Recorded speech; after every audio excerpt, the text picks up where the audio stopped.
You can have the skeleton, if you will, to hold up the building.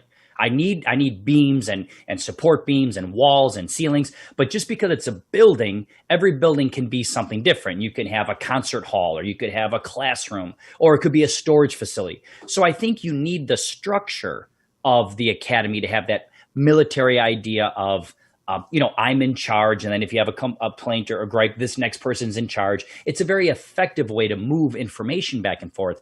But just like a building can house an educational facility, there's grammar schools, middle schools, high schools, colleges. At a college, you get a lot more leeway with how you learn. Right. And it feels like when we constrain everything for the paramilitary academy, we bring people in because of their unique, diverse backgrounds, and they're going to be a good officer. But then we strip them of that and say, no, you are part of this machine. And I think we need to start getting away from that and say, we hired you for who you are. But then you get to the academy and it's almost like, nope, you are not that person anymore. You are just so-and-so from class number. And we need to let people be themselves a little bit. I mean, I like how you said that. Now, here's me. I claim I never drank the Kool-Aid, but there was a time when I transitioned from civilian to academy recruit. It took me about 2 years to shake off the robot. I mean, I was a robot. I would walk around and say, yes, sir, yes, ma'am, to everybody. I would say, yes, sir, yes, ma'am, to some of my best friends. And I felt a detachment because for about a good 6 months, I'm following these rules and, here's a very college kid, influential. I felt like I was honed in and I didn't feel like myself for a couple of years. Did you feel the same way? Because I came on in 96. You came on maybe close to the 2000s. Did you feel the same way coming out of the academy? Let's personalize it. Absolutely. I remember day one, I'm standing in the parking lot and we're learning how to line up. And somebody starts yelling at me, one of the DIs, because my watch is not professional. And he's yelling, and I look at it and I think, hey man, this is a Timex Ironman watch. This is a great watch. It sets my alarm. It has my heart rate on it. It has the date and the time. It was a high-end watch 20 years ago, but it was not professional, And so this is the problem in this silo of thinking. You start to define what professional is only from your past experiences. And the watch is a functional tool. It's going to tell me the date. It's going to tell me the time. It's going to tell me a few basic necessities. And to start yelling at you like it's not professional, sure, it changed my whole mentality. I started calling everybody sir and ma'am. And I learned very quickly that women don't like to be called ma'am. And it's missed, right? Because I call somebody ma'am, and that's like it implies age, certain age. So I was calling everybody ma'am, and I was getting corrected nonstop, which goes to show me the antiquity of some of this training. We should start calling. And nowadays, with gender fluidity and not making assumptions, big time. Who am I to call somebody sir or ma'am? That is an excellent point. Now, especially with our LGBTQ communities, correct. People seem to want to be identified right or wrong. I don't have time to discuss that. If we're law enforcement for all, we have to be prep for all. Now, what do you feel about this argument when we get resistance to this slow wheel of change? Well, the yelling prepares you for what you're going to get out there in the field. Young officer recruit Joseph, if you can't deal with us yelling in here, how are you going to deal with the old lady yelling at you out in the streets? You're going to pee in your pants. How do you feel about that argument? Yeah, well, and of course, now we're going to go back to my fallback, which is the data. Show me the study where you ran an academy, where you didn't yell at everybody, and when officers went into the field, they were completely lost and overwhelmed. Right? You can't make the claim and then not run the study to verify the claim. It's a theory. The theory is I'm going to inoculate you with stress by yelling at you for minutia. And the problem is you're getting yelled at for making mistakes. You're not getting yelled at because you made an intentional act. You made a mistake. So what is that reinforcing in the subconscious of our officers? That when citizens make mistakes, they get yelled at. That's the response. You should know better. And so there's all these cascading consequences that I don't think people truly thought about when they think about stress inoculation. You'd have to show me the data and show me where we did this and it proved to be the case. I see a lot of officers that go through the same academy that lose their cool in the field. Well, if this worked, I thought we were supposed to be stress inoculated. So maybe it doesn't work as good as we think it does. I hear your point there, and to your point, and we're sending these guys out in the field, and we're pretending like when they get to the academy, we treat them like they're newborn babies, like they have no life experience. There are officers coming in 25, 30, sometimes 40 years, and, they don't know about de-escalation yet, so we have to break them down and tell them, well, wait a minute. Right. Some of these people were bank managers. They were de-escalating with people before they knew there was a term behind it. If you were a restaurant manager at freaking McDonald's, you were de-escalating. So how do you feel if there was a counter argument to this, doesn't life experience, the fact that you got on the job, you went through a thorough background process, you got in, give you some credibility as a recruit coming in? What do you think about that? I think 100% correct. We've all lived a life before we came into the academy. And if somebody was a customer service agent at an airline, their ability to de-escalate is going to be phenomenal because nobody goes to the customer service desk at the airline because things are going so well. It's usually because something's wrong or they're getting overcharged or they missed their flight and they have to deal with this. So I think a lot of people come to this with more skills than we give them credit for because de-escalation looks like different things to different people. Correct. There are certain people that are good with words. I think you, myself, your brother, we're very good and we could take a lot. We'll let somebody vent to us without taking it personal because sometimes we know people need to get that poison out of them. And some people don't like that. They look at that as a challenge. With that said, I'm going to tell a Tom story. Now, I heard about this and you can verify this is true. Okay. A couple of weeks ago, there was one of these, internet trolls, I guess they call them like First Amendment types, where they run up in the police stations and just run all over the place and film. In this case, you were being a professor at an academy and they ran. Is this true? They ran in with their cameras and ran all over the academy. Is this true, Tom? Is this true? It's very true. They made their way onto one of our campuses, which I didn't recognize this. I didn't know this. It's open to the public, except for closed doors and certain facilities. But in general, it's called, such and such park because it is a park. People have access to this area. Yeah. Now, the thing is, now how it's been handled before when they record and put these stations on YouTube, you see the resistance. You can't come up here. Officers are flexed up and you empathize with what they're doing. Hey, get out of here. You don't belong here. You can't film here. What I heard was, Tom, you broke them down verbally. You talked to them. You understood where they were coming from. You actually understood their rights. And I heard you de-escalated. You calmed it down better than sending 20 officers down that way to get them out. Can you talk about it? You were there. I heard about it. Yeah. Well, thank you for asking, Clee. And yes, and actually I'm in touch with the gentleman and we're about to do a show together on one of his YouTube channels. He was very surprised that I was so amicable because if you see the video and it's out there on the YouTube, he tries to push my buttons, but I don't buy into it. And I just keep engaging with him and I keep talking to him. And I mean, he has a right to do this. That's the bottom line. And so I don't mind the conversation. I don't mind the challenging questions. I don't mind when somebody says, well, we pay your salary. Okay, well, let's talk about that. I pay taxes. So do I work for myself then? Am I an entrepreneur in that regard? Let's talk about this. Let's have a conversation about what you think that means. And so once he realized that I was not going to yell, I was not going to try to flex or tell him you can't be here, that I was honestly involved in conversation, his demeanor changed. Wow. His demeanor changed. He seems like he responds to the input he was getting. I mean, he gave me his card. He shook my hand on camera. And it was interesting. Unfortunately, there were some people there that I was not involved in. There was another area going on. And one of those individuals put out a backup. And you know what happens when you put out a backup, especially in one of our little houses. They're coming. They're coming. They're coming from 3 different areas. And the airship is not too far, so it's overhead in a 300-foot orbit.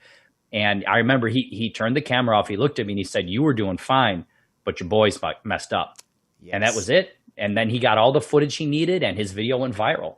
I want to let you know that that same group came to the academy a month prior to me, and dealt with them similar. It was more like, Okay. just common. I think that one of the gentlemen kept failing the temperature check, so I guess he didn't want to film that. But Uh, it ended up the same way. Now, I didn't break it down like you quite did, but I didn't use the old traditional get out of my, it was like, hey, let me hear you out. yeah. Here's my information. If you want to file a complaint, whatever you do. And you know what? That worked for me. I'm not as eloquent as you, but it worked out for me. I didn't use the old tradition. And speaking of tradition, do you think when it comes to our police academy training and when these changes come in resistance, is it a fight for tradition or is this just a fight over nothing? What is it? This is a great question, Clint, and I've wrestled with this over the last few weeks. This idea of tradition. And tradition is fine, but we can't cling to tradition solely for the sake of tradition. If we did, we'd still have revolvers, right? So obviously tradition matters, but there's also a time when tradition's going to evolve. Wow. We had call boxes. We don't have call boxes anymore. So, but that's traditional. We fall back on tradition, and I've thought about this deeply. Hanging on to tradition ensures that we don't have to critically think about how to innovate, Whoa. and we don't have to admit that maybe we're doing things wrong. Oh my, I would almost ask you to repeat that because that just pinged on me. You verbally expressed that. And that's why I think we're so like-minded. So as far as the academy, before we move on, how do you see this moving forward? What changes do we have to make that it's like spoon feeding people to slowly get them to where we need to be? What does an academy have to look like as we're mentoring and training these young recruits? I think we need to be truly innovative. And when Elon Musk was trying to put rockets and have them fly from outer space and land, he wasn't looking to all the barriers of why it wouldn't work. He wanted his engineers to tell me why it will work. And this is what happened when he was trying to mass produce electric cars. This is what you don't see. You don't see companies, high performing companies, worried about tradition. You don't see high performing medical facilities worried about tradition. Instead, they're inventing and refining the Da Vinci laser robot that's going to do surgeries. And they're not saying, well, no, we always did surgeries this way. So we have to let go of tradition, embrace innovation. I'd like to see an academy, and again, I'm just thinking big. I'd like to see an academy with more citizen input. We need to have a conversation with the citizens, and the citizens need to figure out what it is they want from their police department. So this way, when things go awry, because you're going to have instances that go awry, the citizens can say, well, look, this is what we want. This is what we expect. And you can't just arbitrarily move the goalposts when things go bad to say, well, this isn't what we wanted. I need your input. I want your input during training. I want your input to keep things fresh. And as societies evolve, I think the police department has to evolve with them. So we need more societal input, not our own little silo. Right. I believe we've tested those waters recently, but it was successful. I can't even mention the organization yet because I'm held to secretly until this young lady finishes her report. Mm-hmm. But when it was done, there was a discussion about having more community meetings, having more. And then the leadership answer was perceived was, okay, that's cool, but if we do this, then we have to open up the floodgates, And my in my head, I'm like, open up the floodgates. Roger that. Yep. I think you said it right. The community has to get involved so they can chime in and see directly. All of our policies and techniques and stuff are mandated online now. Everybody can see them now, so there's no big secret. A karate chop is a karate. If a karate chop is a karate chop, you can see it online now. Okay, there's no difference. That's right. So with that said, and speaking of tradition, I want to jump to when I say I'm going to say this: old guard versus new guard. What does that mean to you? And let's talk about the issue when it comes to leadership, as respectful as we possibly can. So it is this particular field, and I've worked in the private sector, I've worked in academia, and I'm currently in the public sector. There has never been more emphasis on something called time on than there is in this public sector, apparently even with policing. Mm-hmm. Just having so many hash marks. We value it so much. We want everybody to see how much time on we have because there's value to that. Now, here's the difference. Just because there's value doesn't mean there's utility.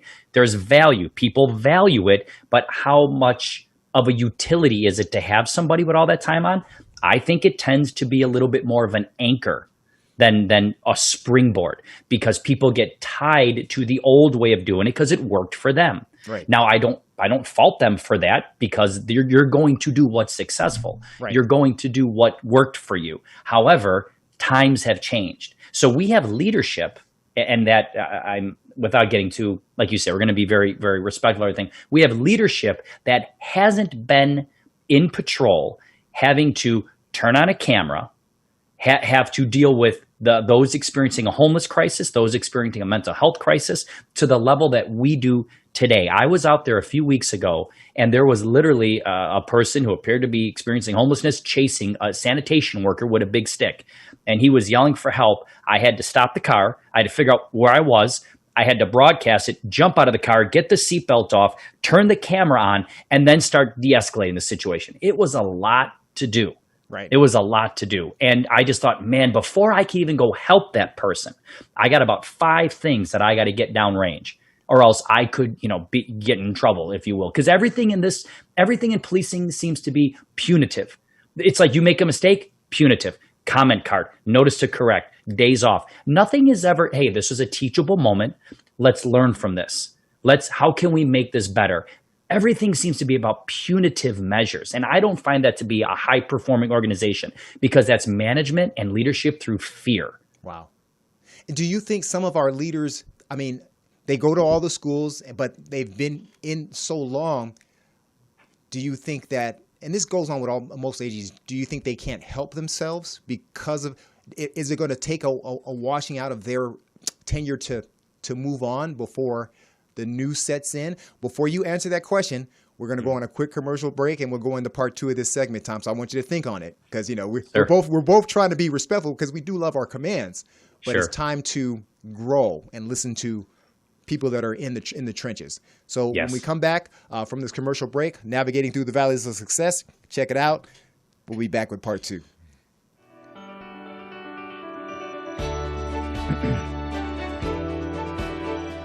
I tried to be secular about this book, but I can't. Something's working within me.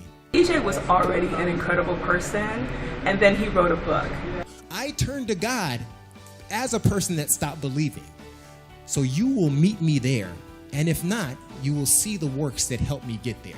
If you want to know how to change and learn how to change from the inside out, you read this book. Money is a real thing. It's a part of it. But what I show in the book, and I'm telling my young people out there, I'm walking you through business. This is a real business lecture 101. It's not the green that's going to keep you sustained. It's your influence. How well do you impart influence and love in people? How do I make you rich by a conversation we've had? It's going to help you no matter what situation, no matter what trials or tribulations you're going through. It's going to give you that ammo that you need. Watch God grow inside of me. Watch him show me why this went wrong to get to right. To him to say, you know what, God? I needed the tragedy too. I needed to feel loss. I needed to feel grief. I needed to feel let down. And thank God you've got me where I'm at in my marriage, with my kids, with my family, so I can see the blessings and I can tell somebody else how all those things I went through in the past got me where I'm at today. You can get through anything if you just keep the faith and walk through that valley and don't give up. Don't turn back. Don't look back. Just keep looking forward. And the goal is right there. You just have to keep pushing forward. Keep your brains in your head. Keep your heart in your chest. And keep your pee-pee in your pants. And that's it. That's great advice. This will stay in your hearts for the rest of your life, and it will conquer the demons that lie in your mind.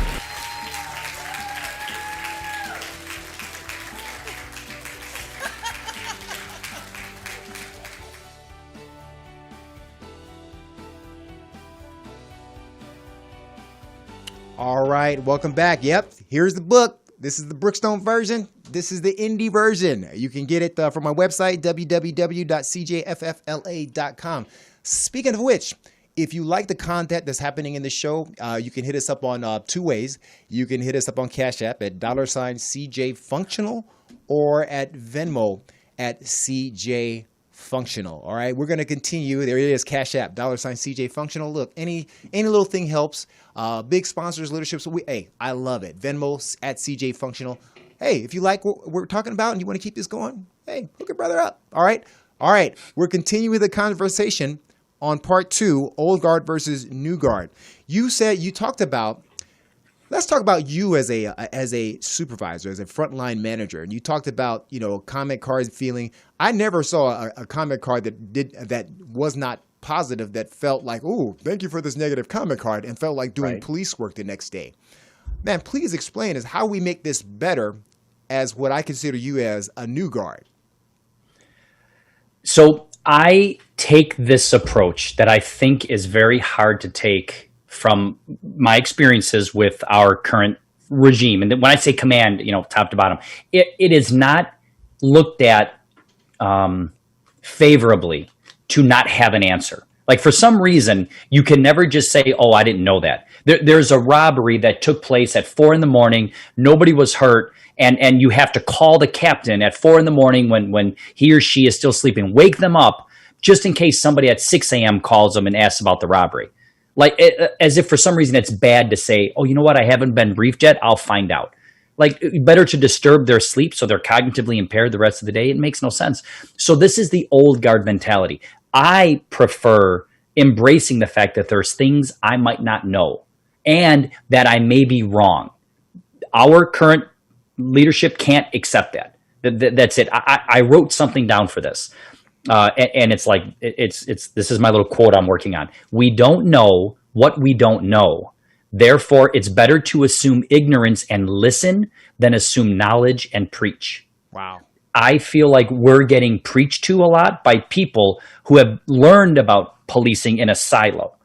Baltimore's doing really innovative things. So is Milwaukee. Maybe in the 50s, LAPD was the only game in town. But there's some small agencies that are doing some really neat stuff. Yes. Let's not discount them. Let's not operate with such hubris that we think we're the best. We can learn from other people. And you don't know what you don't know. So it helps to listen sometimes. Well, how do you feel about this? And you're of this generation, and so am I. It doesn't matter what rank you are. If something happens that was out of your span and you weren't there, the common answer was, well, you should have known. Yeah. You should have had the foresight. Or the other one, the current one that seems modern but is so archaic to me, is the 5 whys. Oh, well, why did the recruit leave the door open? Well, why do you think he did that, Sergeant Joseph? I don't know. Right. Well, why don't you know? I freaking don't know.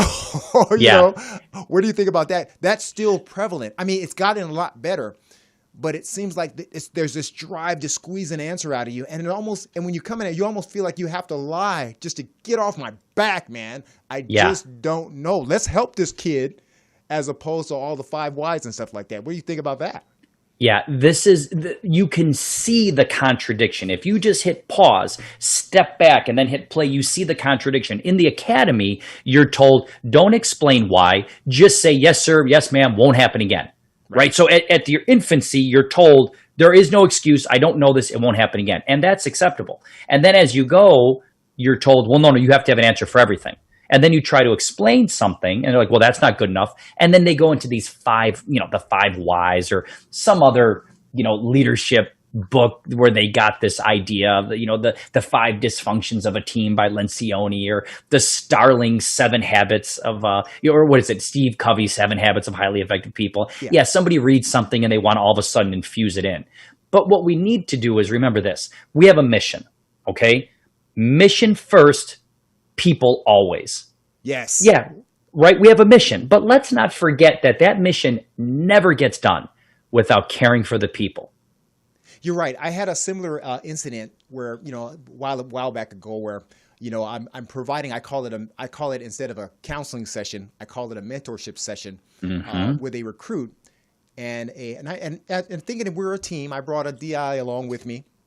And, in the DI's mind, it was the apocalyptic. Oh, it was the end of the world. Hey, the T-shirt was outside of the shorts, and it was like, and I'm like, hey, and I was trying to explain, hey, listen, I understand, but these are the rules. I just want you to follow the policy. Hey, just make sure this happened about 3 times. Just make sure the shirt is tucked, and we're good to go. Yeah. But the DI and the kid was questioning me, it was kind of like, well, sir, how do I control it? And I was like, hey, look, in our rule book, it says be accountable. I'm not trying to get you to say yes, sir, yes, ma'am to everything, but I need you to correct. Man, DI was like, rah! I mean, she went completely berserk as if like I'm doing something wrong here. I'm like, wait a minute. This person didn't shoot somebody. This person didn't sexually harass somebody. Right. All we're dealing with is maybe a hair tie or a bun. All we're dealing with is maybe a primal response that she hadn't been trained in the proper techniques. Yes. And then the DI said this to me. If Sergeant such and such was here, she'd tell the recruit to shut the F up. Oof. So instead of me getting mad and jumping down that particular DI's throat, because, I'm friends with the person, I looked at him and I said, so we tell this person to shut the F up. And the person says, yes, sir, and shuts the F up. Mm-hmm. Did we correct a problem if there was a problem? If this is how we're going to handle real problems. So this person, let's say it is a problem, and we tell them to shut the F up. Yes, sir, no, sir, and I'll move on with my life. And they go out into a field that we didn't address the problem. Sometimes you have to open up and ask questions to draw out the issue so you can mentor. Do you agree with that process? Oh, Clea, absolutely. This is de-escalation training starts in the academy. So when you're trying to de-escalate somebody, and let me draw two very far ends of the spectrum. Somebody's shirt keeps getting untucked. Somebody has a knife. Okay. You can learn to communicate with somebody to get them to drop the knife when you first listen. What is the old saying? Seek first to understand. Okay, maybe there's something happening with this shirt. Maybe the shirt is malfunctioned. Maybe it got stretched out. Maybe there's something that's easy to solve. Maybe the person's body is just one of these bodies that has a different torso length to the leg length. And no matter what you do, the shirt's going to come out. But seek first to understand, not just ram it down. And secondly, it has to make sense. It just has to make sense. I've seen this before too, when DIs will yell because you're a quarter of an inch off center in the desk when you speak to them. And I think we are focusing on the wrong things. I'm trying to teach a young adult how to communicate effectively, how to convince somebody to reduce the intensity of the encounter, de-escalation. And this is how we reduce the intensity of the encounter, by yelling at people and not encouraging feedback and discourse. And I think that's the problem. We go back to training, paramilitary tradition. It's almost like the forest has to burn down and these other saplings and trees need to grow, because the young kids, they just want to know why. Just explain to me so I can understand it. And if you teach them why, they're more likely to remember it. And isn't that the goal anyway? When I'm finding this new generation, millennial generation Z, they don't care about you yelling. I mean, they do what they got to do to get through it, but and also they don't care about reward. What they care about is like self-fulfillment and the why. Do you agree with that? I do, and I understand it. It's just, if you have a purpose, I think Daniel Pink talks about autonomy, mastery, and purpose. These are the way you motivate people. You allow them to accomplish a task in the best way they can. That's autonomy. Mastery, you give them all the skills to make them the best they can at it. And then purpose, you give them a reason why this task is important. And Daniel Pink has written books on this. He's got TED Talks on this. Autonomy, mastery, purpose. I don't know why we don't embrace these ideas, because that's the human condition.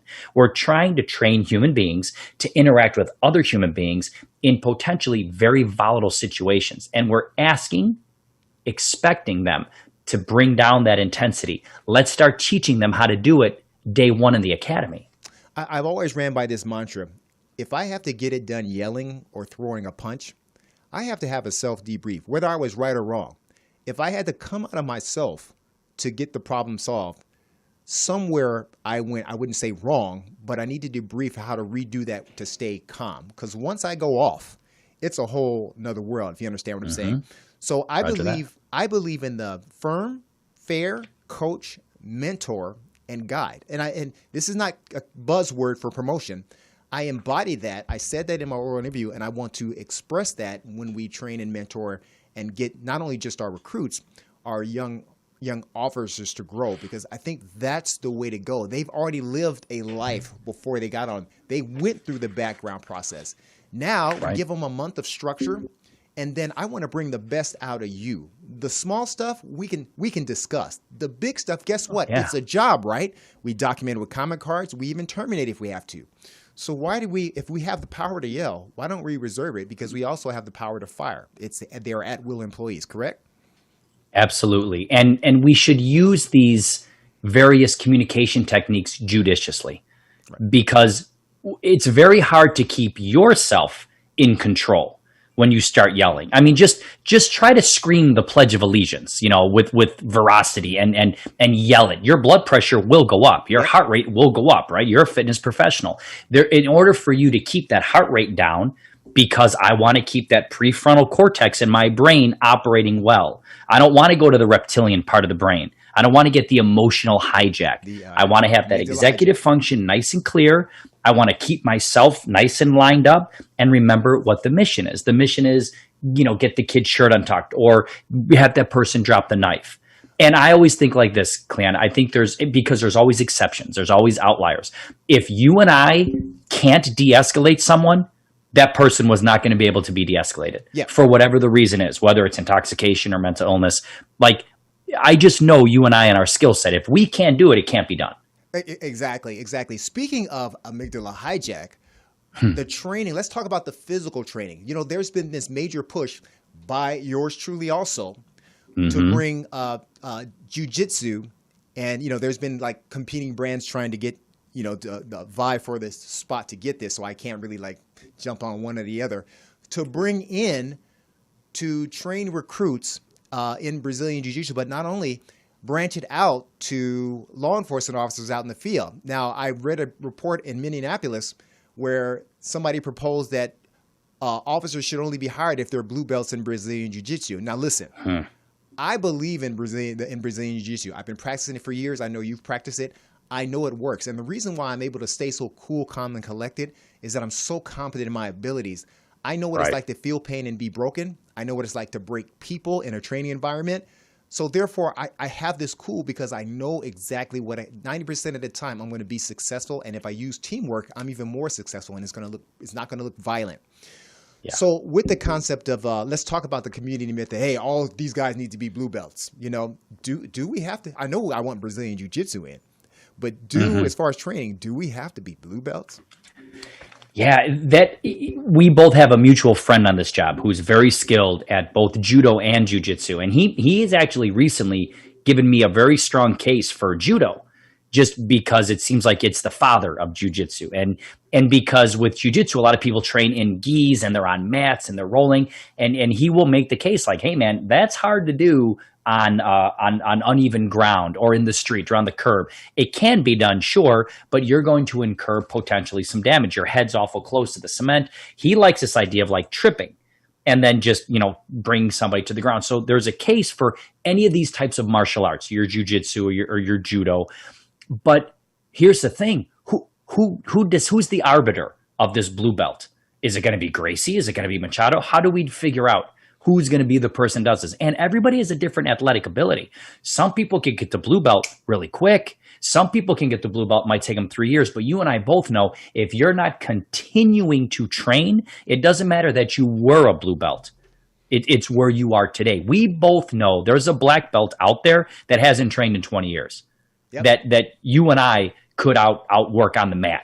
So just because you get to be a blue belt doesn't mean it's like, well, now you're blessed forever. You have to train that. And as you age, you and I are both elder athletes at this point.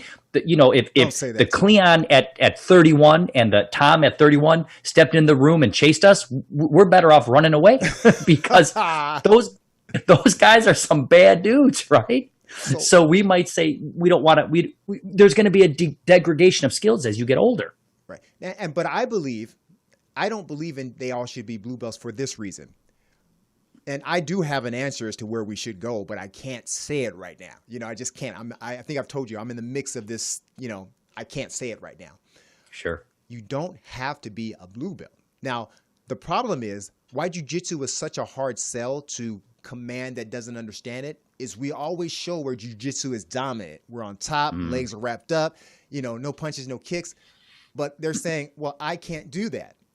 Where Right. my argument for jiu-jitsu at white belt level, at a combatives level, is the fact that if a suspect's punching you, you can grab him and hold him to buy yourself time for backup to arrive. If I can get just a 50-year-old police officer that hasn't trained to understand how to close the distance and hold and buy time, just at a combative level, basically not even a white belt level, Yeah. that jiu-jitsu wins. We've been selling it wrong. And to say, oh, they have to be blue belts, they ought to be purple belts, that's almost as discriminatory as the Cooper scale PFQ. You know, a Right. male 40 can do 20 push-ups and get an A, and a 20-year-old does 20 and fails. You know, Right. It's, Right. It's all, and plus, I believe the brain is just as powerful as jiu-jitsu. I know some guys that don't train martial arts and have talked all of their lives people into jail who I call mentors. Yes. So I do believe in bringing that in, you know, and I know you do too. Sure. But we should bring it in a way that shows that officers are safer overall, no matter the belt, just understanding the concept. We've been leading the charge with that, Tom, and I wanted to just put that plug out there. And I know a couple of you guys out there are listening. You know, God bless you guys. I've learned so much in the last couple of years with, you know, with this. So I want to move forward.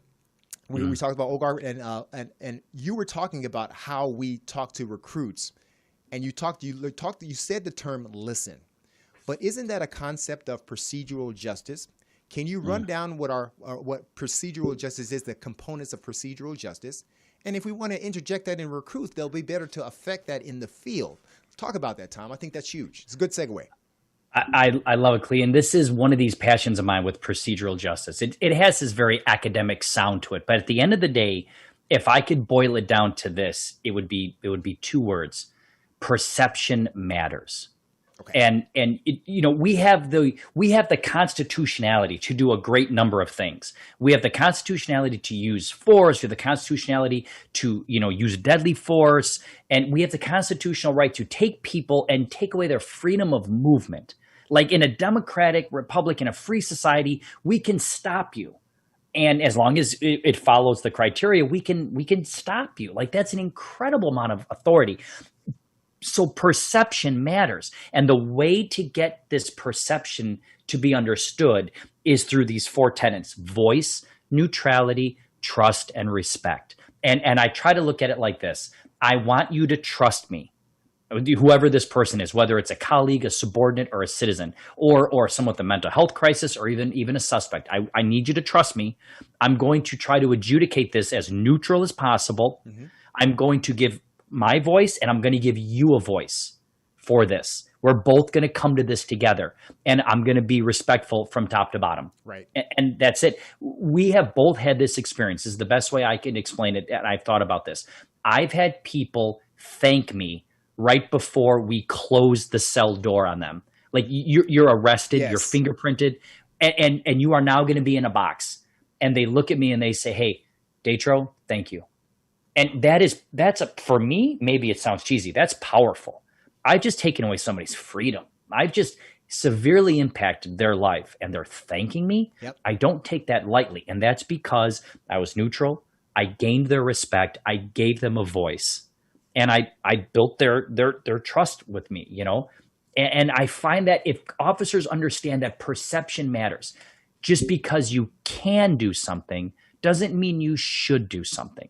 Just because the Constitution says, you know, we can engage in these pretextual stops doesn't mean we need to do it ad nauseum. Doesn't mean we need to do it constantly. Yes. And when somebody gets upset with us, the burden is on us to explain to them why this happened and to value their perspective. In fact, that should be the first Go thing. ahead. That should, no, like you say, right. That should be the first thing when we say when we engage a traffic stop. I always tell officers, either it's a felony, go all the way, it's a felony prone. You know, there's no in between. Either it's a felony, you do what you got to do, or it is a traffic stop. And when you have a traffic stop, it is your duty to tell them your name, who you are, and why you stopped them, and then go from there. That way the game is fair and the game is set. You know, you are detained. Now they know why. But if it's the other extreme where it's a felony, hey, use your tactics, do what you have to do. There's no, when we go in between is where we have these tactical errors and these officers running around, and it's insane. Know what you have and act accordingly. The traffic stop where you introduce yourself and and tell him why you stopped him, that is guardian, okay? The gladiator comes out when this guy just robbed a bank, there's a kid in the car, kidnapped the kid. Now that's where the gladiator comes in, and you have to do what you have to do. You know, am I speaking right about procedural justice with that example? Absolutely. Absolutely. Having that in the forefront of your mind, the street officer will impact the profession more so than any chief can ever hope to. And we need to understand that. Chauvin created protests in Tokyo because of his actions. The power that the street officer has is almost inconceivable. Nothing any chief does will impact the way the street level cop does. And I try to explain to them, your actions will impact people and communities potentially for a lifetime, right? Tokyo was protesting because of Chauvin. That's power. Well, Tom, I want to break off that subject for a little bit because, you know, we've been talking about, I have friends coming to me, and I know you had an experience where we're going to just go off gear a little bit, and we're going to talk about implicit bias, where a friend says, hey, I've never heard of an officer getting, you know, popped for implicit bias out in the field. Why is that? You know, and my answer to that is that's a hard thing to show. In fact, the community and activists work with law enforcement to develop the check boxes for implicit bias. I want to make sure I didn't want to ignore the citizen, but you had a different experience you were telling me about without, you know, dropping names of these high-powered people. Do you remember that story? So, Glenn, can you give me just a little bit, because I have a few implicit bias sort of experiences. You were talking about you were in front of, let's say, you were traveling, you were in front of a police commission. Yes. So here's what we have going on. And this is an issue that is cognitively the problem. The feeling of being right is a real thing. It's like the feeling of being full. You know when you're hungry, you know when you're sad. These are feelings that are somewhat tangible. And the feeling of being right is very tangible, akin to hunger and satiety, being satisfied when you eat. So when somebody feels they're right, it's very hard to convince them otherwise. And they said to me, when they said to the group, we don't have any sustained implicit bias complaints. Perhaps we need to lower the bar because I know this is happening. Wow. Right? They're making a causational claim.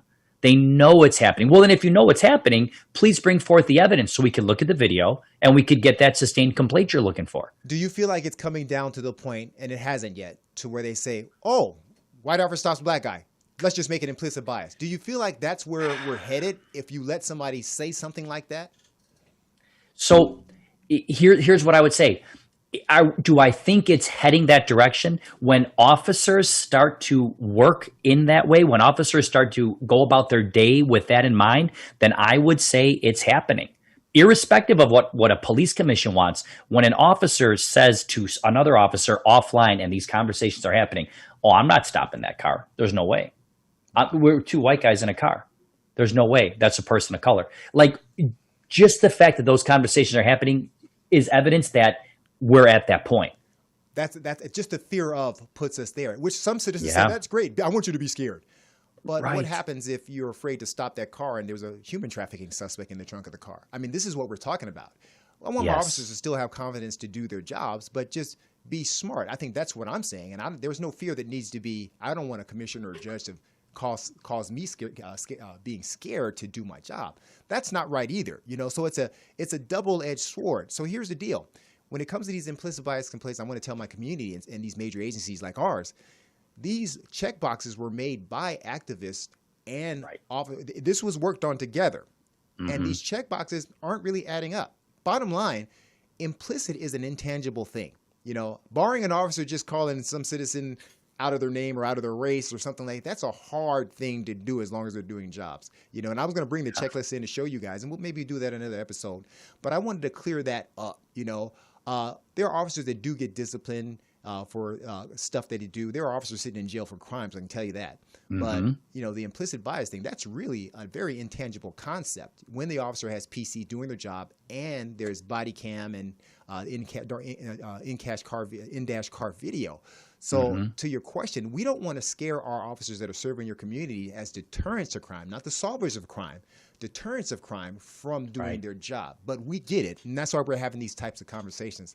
Tom, man, we got it all out, but I don't feel like we're done, bro. You know, it's like we're like these kindred spirits. But is there anything that you would like to close, Professor, to our public and our law enforcement officers who have been listening? I've been checking LinkedIn; they're on.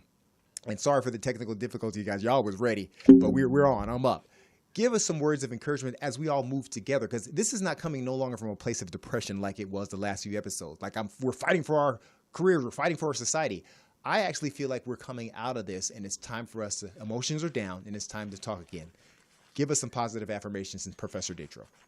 Thank you, Clee. You're always so nice. And I think I'm going to go back to our LEIU talk that we did a couple years ago. And I want to remind my fellow brothers, sisters, officers is this. There is no escape clause in the oath that we took. Okay, we took an oath. And in that oath, never did it say, I will do these things unless the police commission doesn't support me, or unless I feel that the mayor is 100% got my back. We didn't say any of that. Yes. We said we were going to do these things by hell or high water. And I go back to this phrase I've been saying, the nobility of this profession is found in the hardships of this profession. Amen. It's hard, right, Cleon? It's hard.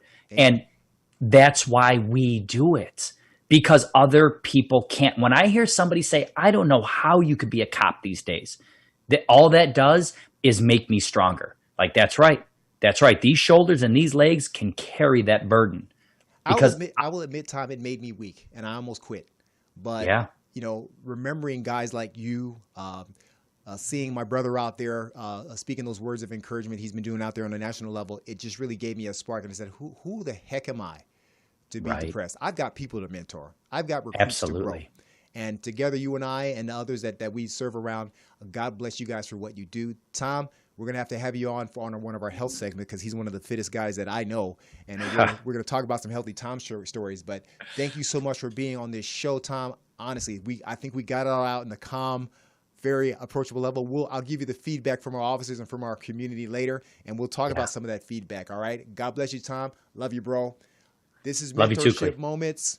Each one teach one. We are the village. The next episode, I promise you, we're going to have a young engineer that I've mentored for a while. He started from the bottom. Now he's here mentoring people as an engineer, Mr. Eric Washington. I can't wait. Each one teach one. We are the village. Let's talk. Gonna make it happen.